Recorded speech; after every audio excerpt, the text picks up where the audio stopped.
The new Corvette Z06 is American engineering at its absolute finest. Hey guys, what's going on and welcome back to Shifting Lanes. My name's Chad and today is a huge day. Today we are talking about the brand new Corvette that Chevy just took the wraps off of yesterday. This isn't an ordinary Corvette. No, this is the brand new C8 Z06. The Z06 is the most track-focused Corvette in the entire Corvette range. It is a big deal. But to truly understand why the new Z06 is such a big deal, you need to understand Z06 history. The Z06 is and always has been the most track-focused version of the Corvette. While it wasn't widely known until the 5th generation Corvette, the Z06 has been an option dating all the way back to 1963.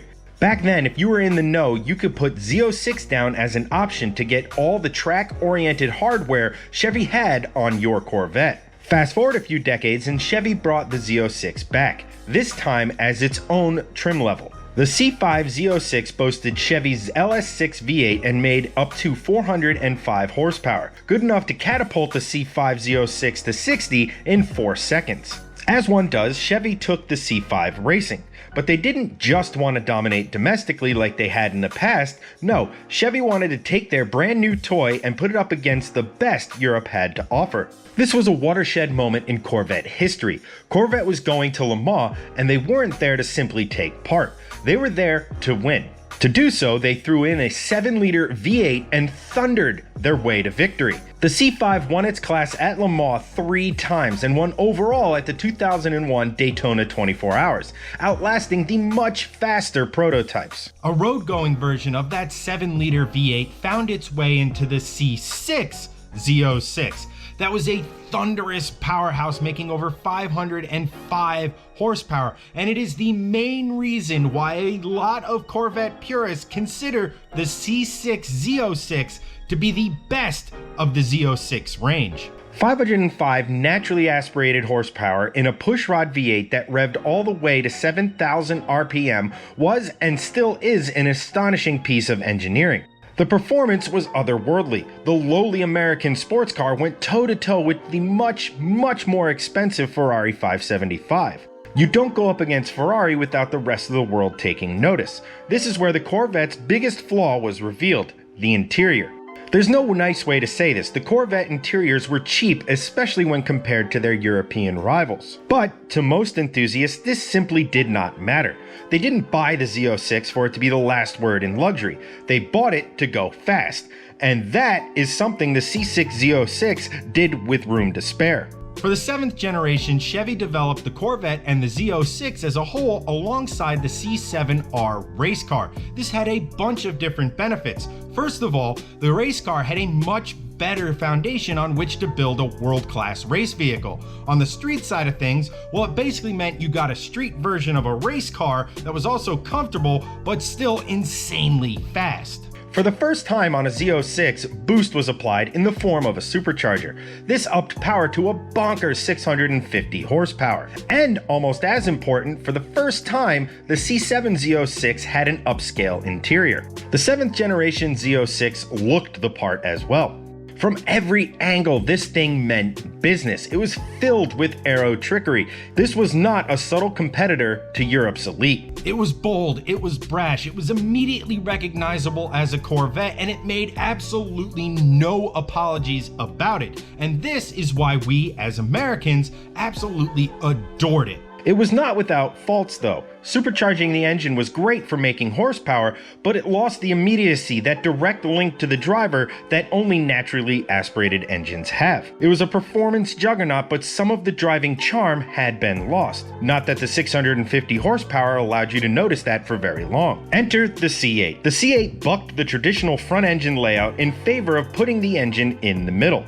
A lot of Corvette enthusiasts were at best skeptical about the new design, and at worst, they were downright outraged. Putting the engine in the middle was Europe's way of doing things. It wasn't the American way. American cars should have the engine at the front, a big lump of a pushrod V8, and that was the end of it. Putting the engine in the middle outraged these folks, even if a lot of them were your basically your typical internet forum warriors who nonetheless went out and sharpened their pitchforks and lit their torches about the new C8 design. Once the initial shock of moving the engine wore off, people soon realized just how good of a car the C8 Corvette was. It very much kept in Corvette tradition of punching way above its price tag.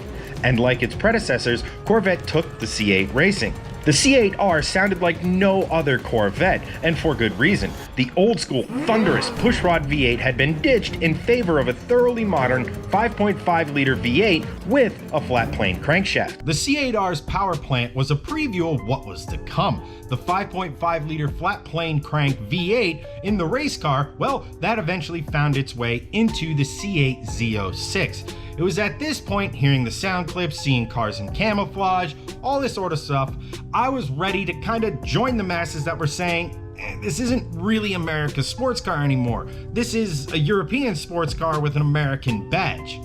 To me, the charm, the very essence of what made the Corvette great was just how different it was from the cars it competed against. Porsche, Ferrari, etc. were the pinnacle of automotive technology, the pinnacle of using modern tech to go fast. By comparison, the Corvette used an ancient engine design, put it in the front, and then went out and beat all of the fancy new cars from Europe. The Corvette is America's sports car, and we did it our way. We more than competed. In fact, we won on the Europeans' home turf at Le Mans.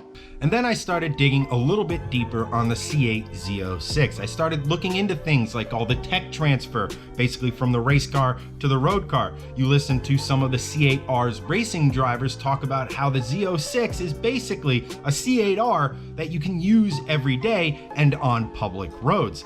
And then you start to listen to the engineers behind it. You start to listen to all the attention they paid to the details of the engine, the passion they brought to this engine, all of the hard work and design that they put into making what this engine really is and what you have to appreciate it for, and that it is an absolute engineering masterpiece. The new engine displaces 5.5 liters, produces 670 horsepower, and 460 pound-feet of torque. It features two 87mm throttle bodies with secondary throttle blades to control just how the air is accelerated into the engine. This is the same tech used by Porsche and their glorious 4.0-liter flat six used in the GT3. Ferrari also uses this on their monstrous modern V12. Chevy is not messing around with this engine. It was designed from a clean sheet of paper, developed from the ground up to beat the best the world has to offer, and it is absolutely brilliant in its overall design. While it may lack the thunderous soundtrack of its predecessors, it still howls and screams past the competition. There is no detail too small in this engine, no stone left unturned. This engine is a master stroke of engineering. There is so much to talk about in this engine that it really deserves its own video. So my next video is going to be on the brand new Z06 engine, so definitely stay tuned for that one. All of the power is delivered via an 8-speed dual clutch transmission and an electronic limited slip differential. It is one thing to drop an epic engine into a car. It is another thing to take that same attention to detail and apply it to the entirety of the car. A perfect example of this is how Chevy worked with their tire supplier, Michelin. They developed a new tire that provides max grip for longer. Most of the current high-performance tires these days give up after a few laps. Chevy says they were getting their best lap times up to 10 laps into a stint. This is no small feat. The standard wheels are made out of forged aluminum with optional carbon fiber wheels available. The carbon wheels are not only lighter, but they're stiffer, allowing the Chevy engineers to tweak the suspension tuning and steering geometry. Yes, the attention to detail on this car is so deep that when you opt for the carbon fiber wheels, they actually change the suspension tuning. They change the steering geometry to make up for just how much stiffer the carbon fiber wheels are as opposed to the aluminum ones. Both wheel options are 20 inches up front and 21 inches in the rear. This is to make room for the absolutely massive brakes. The standard brakes are steel and measure in at 14.6 inches up front and 15 inches in the rear. The optional Z07 package gives you carbon ceramic rotors that grow to 15.7 and 15.4 inches respectively. The Z06 offers Brembo brake calipers, which are 6 pistons up front, bigger than the 4 pistons that the Stingray has, and 4 piston brake calipers in the rear. The body of the new Z06 is designed to maximize all of the airflow going into, over, and underneath the car. No vent is cosmetic, each serves a purpose. The front splitter and canards are designed to specifically work with the rear wing to maximize downforce. Speaking of the rear wing, it manages to provide more downforce with less drag than the C7 ZR1's massive rear wing. The Z06 has a whopping 5 different track modes, allowing the driver to select just how much torque reduction they want should the rear wheels start to lose traction. No stone was left unturned, and the attention spent on handling equals the time spent on developing the new engine. Like I said before, and in complete honesty, I was one of those people who wasn't quite sold on the concept of the new Z06.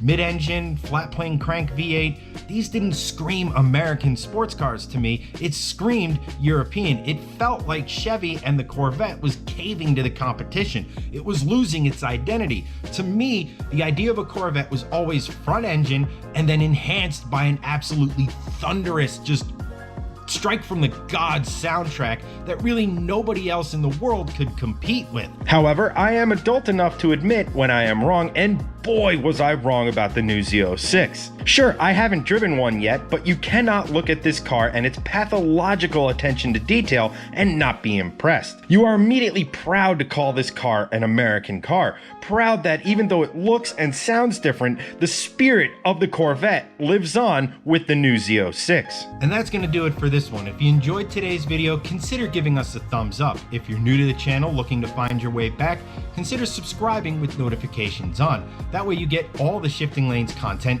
as we release it. The brand new Corvette Z06. It is unlike anything we have ever seen from Corvette before, but there is also no denying its engineering prowess. It is an absolute master class in engineering. But for this video, guys, that's a wrap, and I'll catch you next time.